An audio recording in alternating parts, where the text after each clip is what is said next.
As the patient passes from consciousness to full anesthesia, certain signs appear which make it possible to assess the level that has been reached. In this film, the classification of the stages of anesthesia is based on that of Goodell, and it's applicable to anesthesia with ether alone or with nitrous oxide. The first stage begins with the first breath of anesthetic vapor and ends with loss of consciousness. The point at which this occurs is variable, and it can be put off for some time by a deliberate effort on the part of the patient. The second stage, sometimes called the stage of delirium, begins with loss of consciousness and continues until the patient is more or less unresponsive to painful stimuli. He then passes into the third and most important stage of true surgical anesthesia. As this is the stage in which anesthesia is maintained during an operation, it's subdivided for convenience into 4 planes: light, moderate, deep, and very deep anesthesia. Below the 4th plane of the 3rd stage, the patient enters the 4th stage, the stage of impending respiratory failure and death from overdose.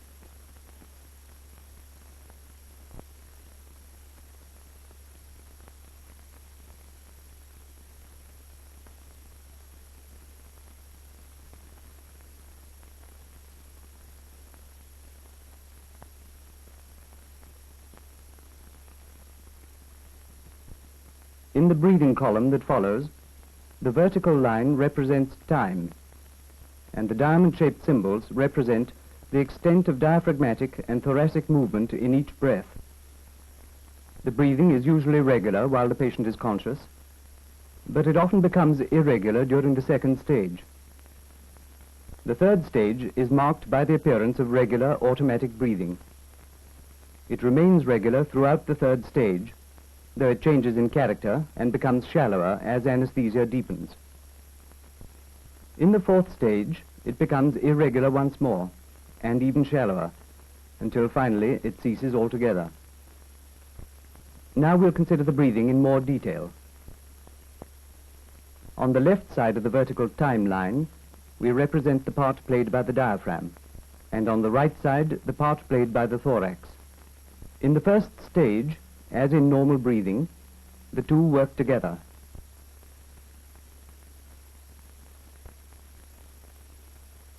In, out, pause. In, out, pause. In the 1st stage, the rate and depth are usually regular, but they may be modified by emotion. In the 2nd stage, they often become irregular. A deep breath, a short breath, a long breath,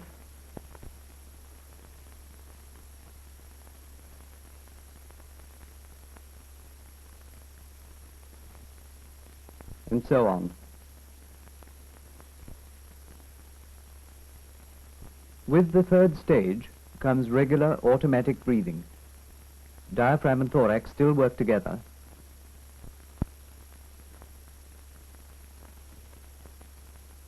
This applies both to the 1st plane and to the 2nd plane.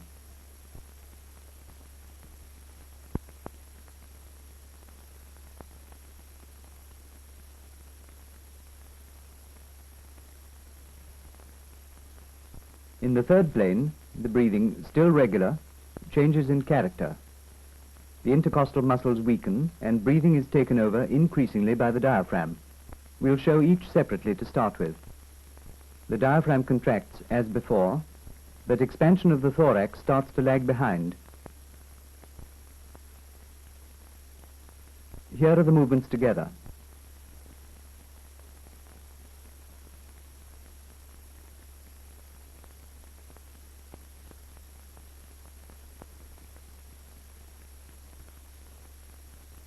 As anesthesia travels down the 3rd plane, this lag becomes more marked.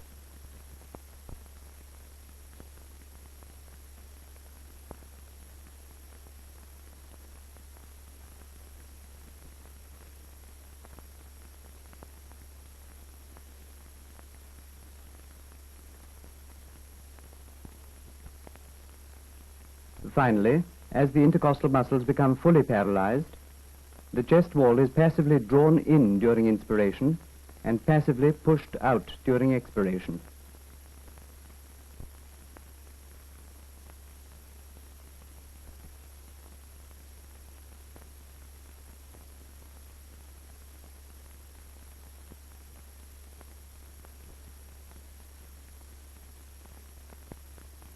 In the fourth plane, intercostal paralysis is complete, and breathing has now been taken over entirely by the diaphragm.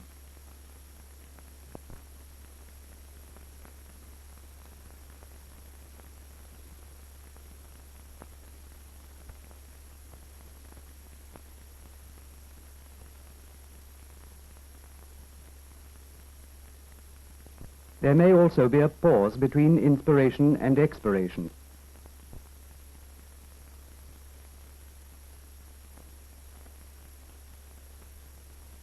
In, pause, out, pause.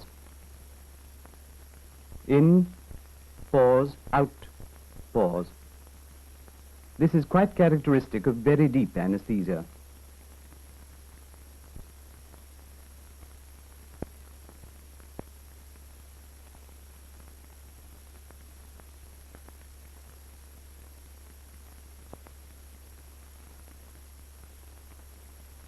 In the fourth stage, the breathing becomes irregular again, shallow and gasping, and finally fails altogether.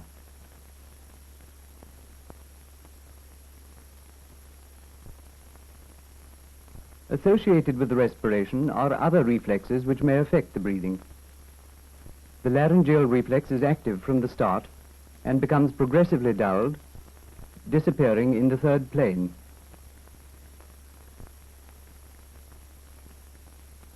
Salivation and mucus production also cease in the third plane.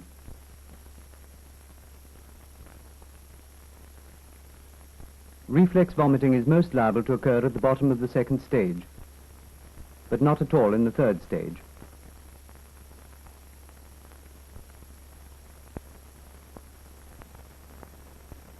Now let's follow the respiratory reflexes of anesthetized patients through the different stages. In the first stage, the patient is still conscious, and the breathing, as you would expect, varies greatly but is usually regular. During the second stage of a perfect induction, breathing would be regular, but it's much more common to find irregular breathing. As we've already seen, the laryngeal reflex is present, so is salivation and mucus production, while the vomiting reflex is most active at the bottom of this stage. Here is typical irregular breathing as the anesthetist sees it by chest movement.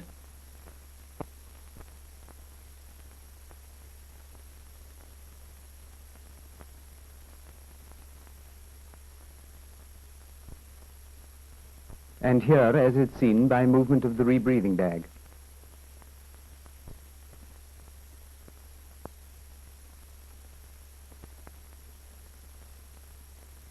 Sometimes the breathing suddenly becomes very shallow. This usually means the patient is just going to vomit.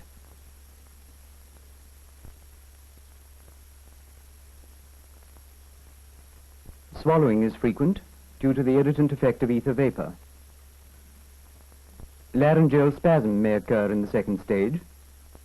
It may be started by contact with the larynx of strong ether vapor, of saliva, or of too large an artificial airway. The change from the second to the third stage is marked by the quite sudden onset of regular automatic breathing.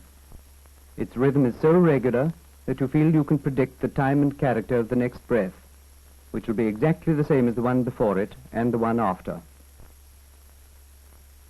It's probably due to the isolation of the respiratory center from outside influences, emotional, auditory, and tactile.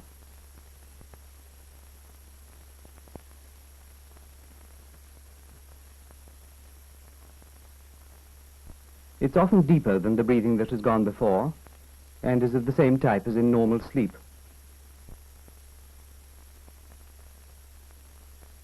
In the first and second planes of the third stage, the laryngeal reflex and salivation still persist. They don't disappear until well down into the third plane. The active laryngeal reflex means that the regular automatic breathing can still be interrupted by laryngeal spasms due to a sudden increase in concentration of ether vapor or to surgical stimuli. The third plane is marked by the gradual changeover from thoracic to abdominal breathing. The intercostal muscles are progressively weakening. As a result, breathing is taken over more and more by the diaphragm, and there is increased abdominal movement. This demonstration shows the difference between normal breathing, with thorax and abdomen moving actively,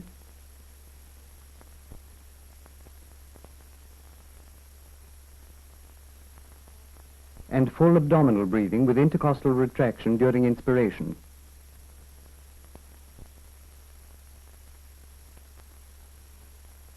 In the theater, it may not always be so obvious. You can detect it by placing your hand on the chest under the towels and by watching the abdomen. Notice that the breathing is still regular.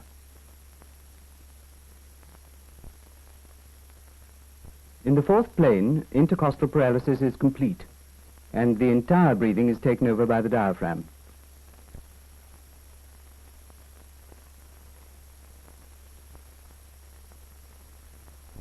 Here, the seesaw movement of chest and abdomen is obvious. Breathing is regular, but it's shallower and often jerky. There is often a pause between inspiration and expiration, due possibly to interference with the Laryngeal reflex.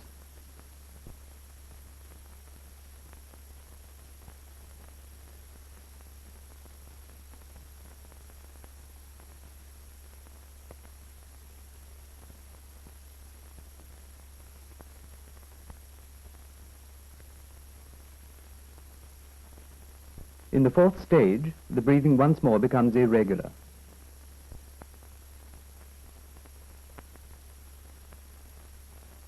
Besides being irregular, it's shallow and gasping, with contraction of the accessory muscles of respiration, the so-called tracheal tug. The respiratory center is depressed and will shortly fail unless the anesthetic is withdrawn.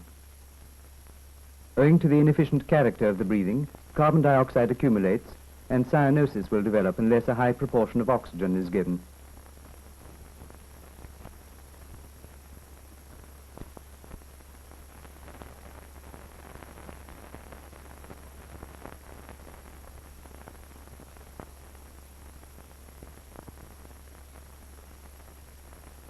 The lash reflex is contraction of the lids when the eyelashes are stroked. The conjunctival reflex is contraction of the lids when the conjunctiva is touched, gently with a clean finger. The corneal reflex is contraction of the lids when the cornea is touched.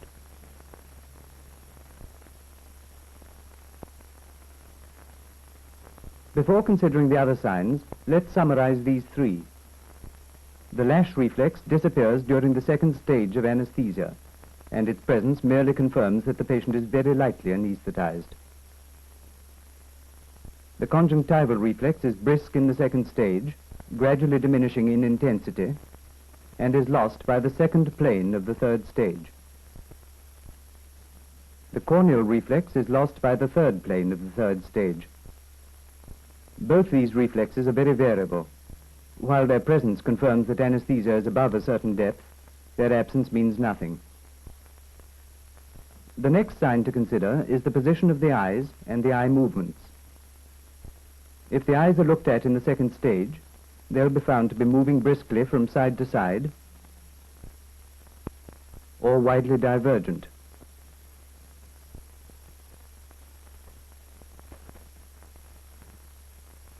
The divergence, or the movement, lessens as anesthesia deepens, but is still present in the first plane of the third stage.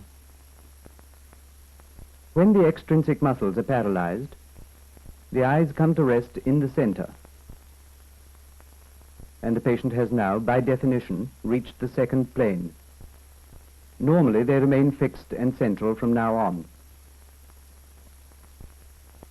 This chart sums up the position of the eyes and the eye movements. There is brisk movement or wide divergence in the second stage, less in the first plane of the third stage, and none from then on. The size of the pupils and their reaction to light are also important. The anaesthetist can normally detect the reaction to light when he pulls the lids back briskly. But in the demonstrations that follow, the eyes have been photographed in darkness by infrared rays. A light is then turned on and the reaction of the pupil is easily seen. Because of the reduced illumination, the pupils are larger than they would appear in ordinary light. In the second stage, they are small and moving and react briskly to light. In the first plane of the third stage, they are still small, with slight movement, and the light reaction remains brisk. This holds for the second plane also, though now the pupils are fixed and central. In the third plane, the pupils are larger, and the reaction to light is lessened.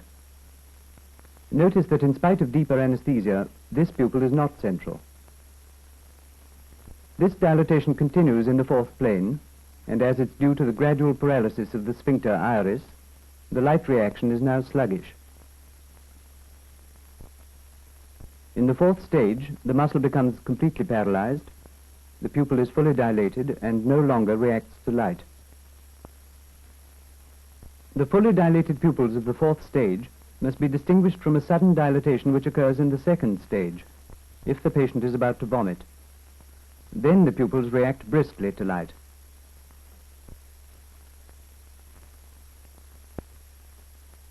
Again, the chart sums up the size of the pupils.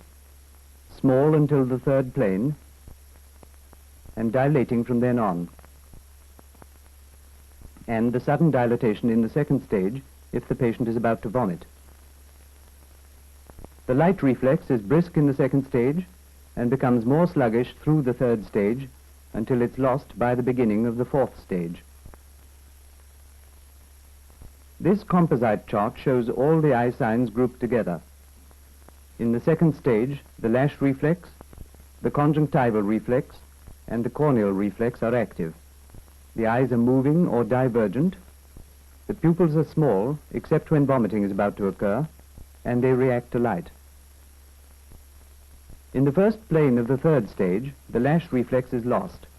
The conjunctival and corneal reflexes are still present.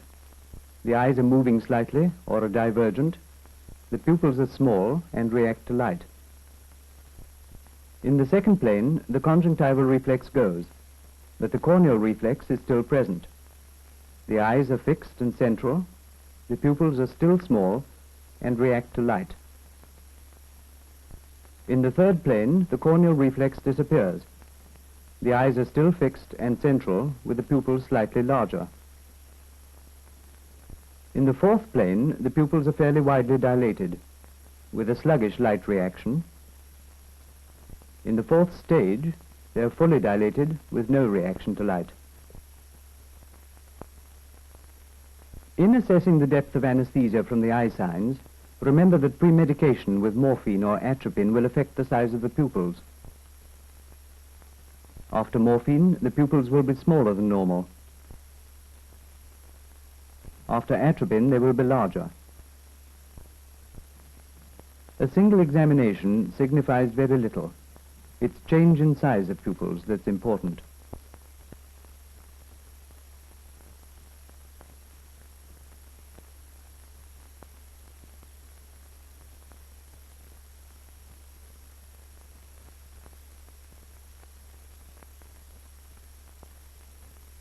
The most valuable sign is the breathing, because that is the only one that is continuously available. The experienced anesthetist listens almost subconsciously to the breathing and is instantly aware of any change. He then proceeds to find out why the change has occurred. It may be louder and deeper as a response to surgical stimuli, or shallower from impending vomiting or from respiratory failure. Or there may be the first sounds of laryngeal stridor or other obstruction. One common pitfall for beginners is that in lightning anesthesia, the eye signs may lag behind. the patient may be one moment apparently in the second plane with fixed central eyes, and a minute later may be on the point of vomiting. Finally, don't forget the effect of premedication. Morphine contracts the pupils and also depresses the breathing. Atropine dilates the pupils and stimulates breathing. The standard will vary with the amount of either drug that has been given. An alteration in any reflex is more significant than its state at the first inspection.